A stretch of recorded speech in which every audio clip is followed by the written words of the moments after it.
My name's Paul Ellis. I'm 27, 34, 32, 8.5. I guess somebody's in the bedroom. Yeah. I'm from Ellsbury Port, just across the water, as most of you'll know. Twin with Chernobyl, home of Shell. Well, from Ellsbury Port. Anybody?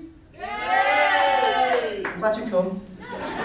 For those of you who don't know much about Ellsbury Port, as I say, the home of Shell, should be Twin with Chernobyl. Chances are, if you go through the town centre, you'll probably see people that do look like they were born in Chernobyl. Now, if you are from Ellsbury Port and you're thinking, I can't think of who that person is, it's probably you. Hi, Dad.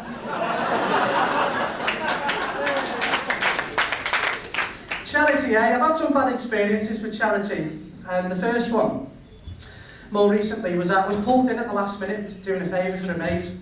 And it was a cause for leprosy, it was a pub quiz. So he shouts to me and he says, look, I can't do it, can you run this quiz for us? So I said, yeah, no problem, home a favour. Anyway, I ran this quiz, I was embarrassed. The turnout wasn't great. The questions were crap, the prize was even worse. But I've got to say, the finger buffet was fantastic.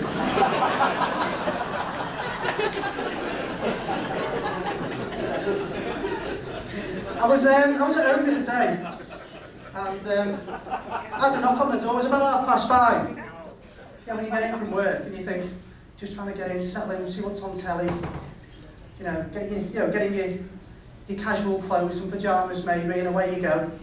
Next minute, get a knock on the door, 5:30. I'm thinking that's unusual. So anyway, went to the door, and without even introducing herself, this lady went in to explain how Ellsbury Port Sperm Bank, yes, there is one, and it's not just a hole in the wall. It's short for donations. And I'm thinking, that's not right. The baby's knocking about the town centre, surely there's some there. So she went straight in, and the fact that she didn't introduce herself really upset me. I work in sales, and I know that it's all about building rapport. So I ended up giving her a right mouthful.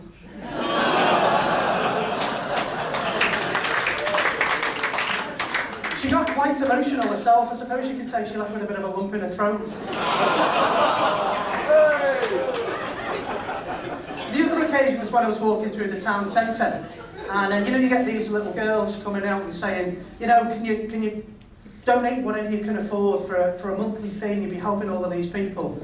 So sure enough, this girl comes out, and I thought, well, for £4 a month I can do this. And what it was to sponsor, it was quite similar to Help the Aged, sponsor an old lady who can't afford the fuel and the heating costs. So I thought, well, for £4 a month, I'm not really going to see that.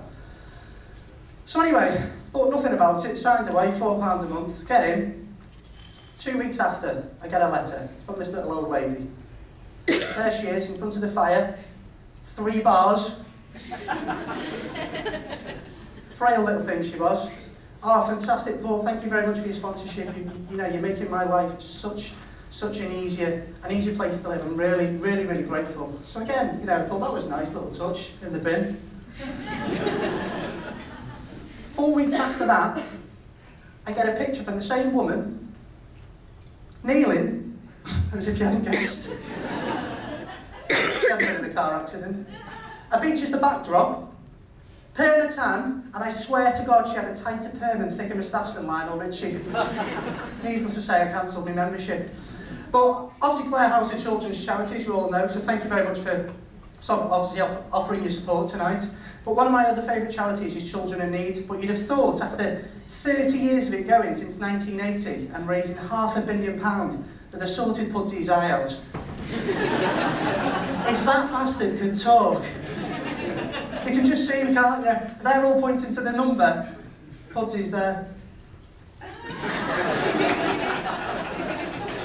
Stood next to Terry Wogan in his smart new designer suit and designer wig. Sorry, there's a terrible injustice there. But with regards to charity, have you all seen the Comic Relief videos? You obviously all noticed. Some of you are still here, thank you. You'll have noticed that loads of celebrities are getting involved because it's wonderful PR for them. And they get sent off on these fantastic holidays, don't they, to Africa? Holidays. And I remember one a couple of years ago. Bono of U2? Well, Bono of U2 was there.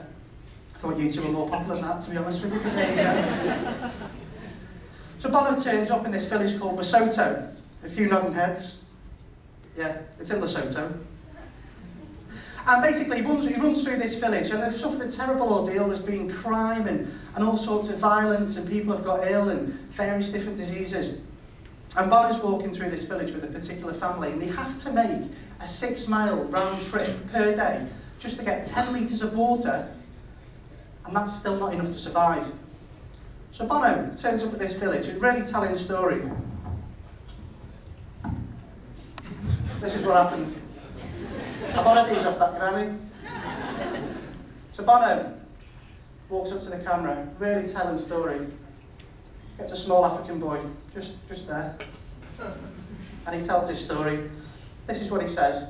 For just £250, he's from Belfast, for just £250 we can get this pipeline built from the village there, all the way into the centre of this village, and they will have enough water to survive for 50 years. I thought £250, fantastic. Reached straight for the phone. I thought, what better way to help these people's lives than offering some support for them. And then I took it, just as I was about to grab the phone, I thought, hang on, this is Bono we're talking about. His underpants probably cost £250. For that, he could buy Greece these days. What's even more sickening is for the money he earns, he could pay Elton John's Interflora bill for a fortnight. My name's Paul Ellis. Thank you for listening.